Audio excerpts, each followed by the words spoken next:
There is a sound the Amazon makes just before dawn. It is not the sound of birds, though the birds are waking. It is not the sound of water, though the river moves somewhere below everything, always moving. It is older than either of those things. It is the sound of 4 billion years deciding to continue. The VETH Survey Corps had logged 47 routine planetary assessments in the last cycle alone. They were not a military unit. They were not explorers in any romantic sense. They were bureaucrats of the cosmos, armed with instruments so sensitive they could read the chemical signature of emotion from orbit. So efficient, they had reduced the cataloging of entire continents to a matter of hours. Commander Sev Orath reviewed the mission brief one last time as their shuttle broke atmosphere. Class M biosphere. Carbon-based. Liquid water surface coverage at 68%. Dominant species. Bipedal, tool-using, early industrial transitioning to information age. Estimated threat index, 0.003. Standard suppression protocols unnecessary. The target zone was designated simply as Sector 7 Green, a region the indigenous species called, in their primary contact language, the Amazon rainforest. Sev Orath had catalogued jungles before, 3 of them. This would be the 4th. She did not expect the 4th to be different. The shuttle touched down in a clearing at 0340 local time, chosen by their atmospheric mapping system for its flatness and isolation from human settlement. The ramp descended. The 4-member survey team stepped out. The first thing Sev Orath noticed was the density, not of vegetation, though that was remarkable enough. She had seen thick foliage, but this was something she had no instrument calibration for, something that pressed against the scanner arrays like a question. The air was thick with chemical signals, not random decay, not the background noise of rot and bloom. Signal.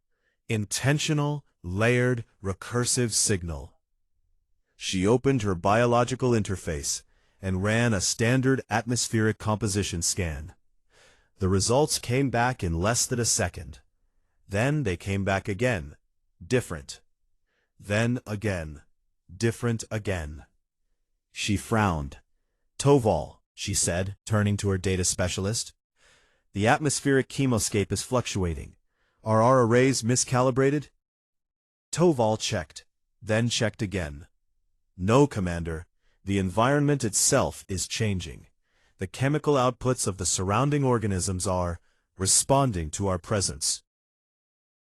"Responding," she repeated, "in real time." Sev Orath looked up at the canopy. It did not move. There was no wind. The leaves hung perfectly still in the pre-dawn air. And yet somehow, the forest was already paying attention. She logged it as sensor anomaly and ordered the team to proceed. The first equipment failure came 40 minutes in. One of their deep-ground resonance probes, designed to map root systems and subterranean geology simultaneously, simply stopped transmitting. Not a power failure. The unit showed full charge. It had simply ceased to send data, as if something between the probe and the receiver had absorbed the signal. Toval pulled the probe and found the tip clogged with a fine white mesh. Fungal threads. Mycorrhizal network, she identified it.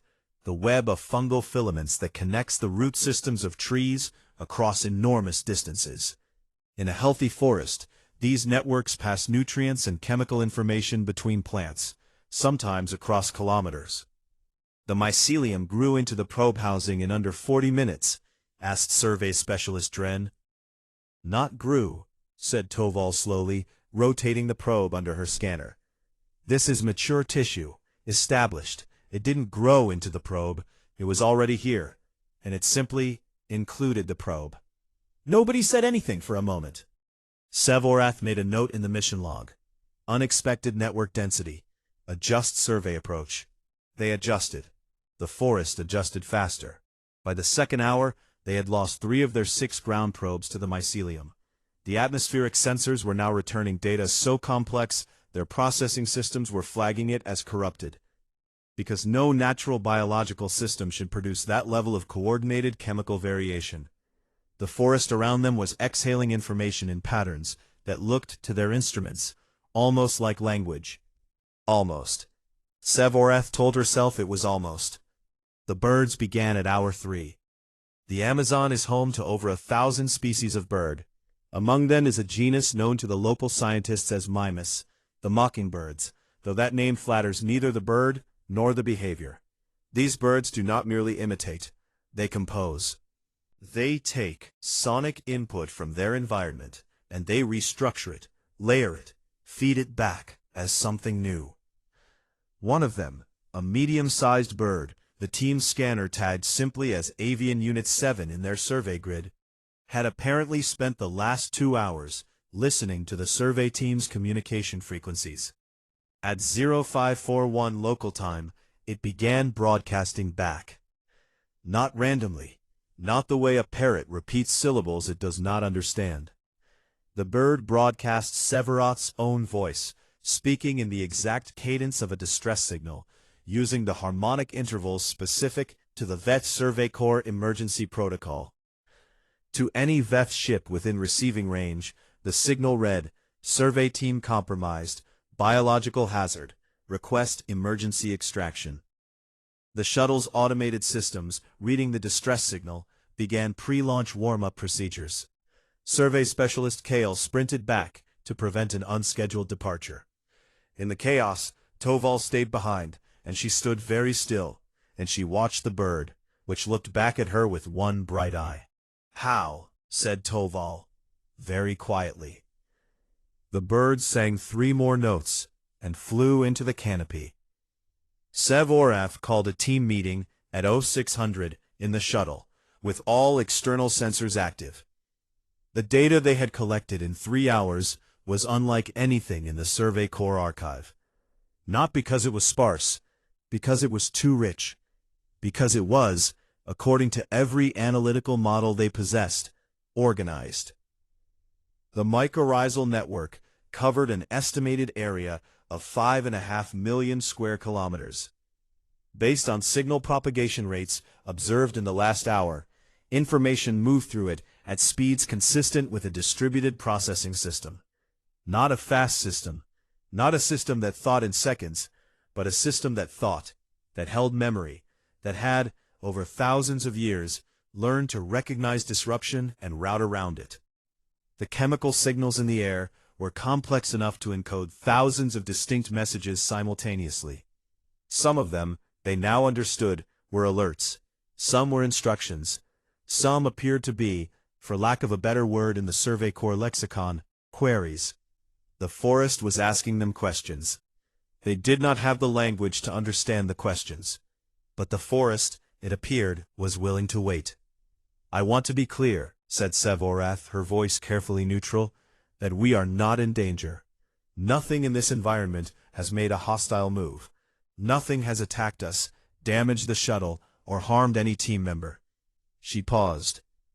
"What it has done is make our survey equipment unreliable, our communication frequencies temporarily unusable, and our presence here immediately known to every organism in a range we cannot yet calculate." Another pause. "We came to study this forest." She looked at the data on the screen. The patterns. The impossible, patient, ancient patterns. "I think the more accurate statement is that this forest has been studying us," Toval said, very quietly. "Commander, look at the route map." Sevorath looked. The ground-penetrating scans, before the probes were incorporated by the mycelium, had returned partial data on the route architecture directly beneath their landing site. And the data, when assembled into a 3-dimensional model, showed something that could not be coincidence. The root systems beneath the clearing they had landed in had, over what the dating algorithms estimated as the last several decades, arranged themselves into a shape. Not an organic, fractal, naturalistic shape. A shape designed to reflect radio frequency signals upward, like a dish antenna. The clearing had been waiting for something to land in it. The forest had prepared a seat. They left at 0800, not in fear, not in flight. Sevorath was precise about this in her mission log, which she filed as soon as they broke atmosphere. They left because the survey was complete. Not in the way surveys were usually complete, with columns of data and categorical assessments and a threat index number to file against the species designation. Complete in the way that a conversation is complete when one party realizes they have been, from the very first word, the less sophisticated speaker. The indigenous bipedal species, she wrote in her log, are not the dominant intelligence on this planet. They are, she added, after a long pause, perhaps not even aware of this. The dominant intelligence is distributed. It is biological. It is ancient beyond any frame of reference our core has encountered. It does not build. It does not expand. It does not reach for the stars or desire territory or broadcast its existence into the void looking for contact. It simply persists. It has been persisting for longer than our civilization has existed, by a factor we do not have a comfortable word for. She thought about the root dish in the clearing, decades of preparation, for a visit that from a Veth perspective was unannounced. How many other clearings were waiting? How far back did the preparation go? She thought about the bird, one bright eye, 3 notes into the canopy. She thought about the mycelium incorporating their probe, not destroying it, not rejecting it, including it the way you include a new word in a sentence you have been writing for a very long time. My recommendation, she concluded, is the highest protection classification available under Survey Corps Charter. Not because this biosphere is dangerous, because it is intelligent, and it is patient, and it has already decided what it thinks of us. I believe we should take the time to become worthy of a better assessment. She filed the report and watched the blue-green curve of the planet fall away below them. Down in the forest, in the green dark, in the layered hum and breath of a system that had seen the continents drift and the sky fill with strange lights, and the small clever primates learn to burn things, the network settled. A signal passed through it, root to root, filament to filament, from the white peaks of the Andes to the dark mouth of the river delta. The Veth instruments, had any still been present, would have struggled to interpret it. The birds knew. The cecropia trees knew. The jaguar lying in the shadows of a buttress root, who lifted her head briefly and then put it down again, knew in the way she always knew, which was not thinking exactly, but something deeper than thinking. The visitors had come. The visitors had been studied.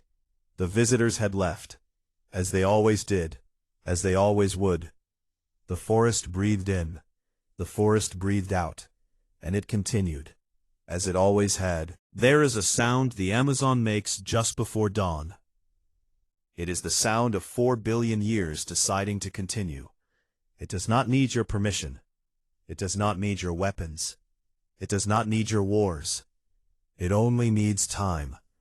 And of all the things the galaxy may send against it, time is the one thing the forest has never, not once, in 4 billion years, ever run out of.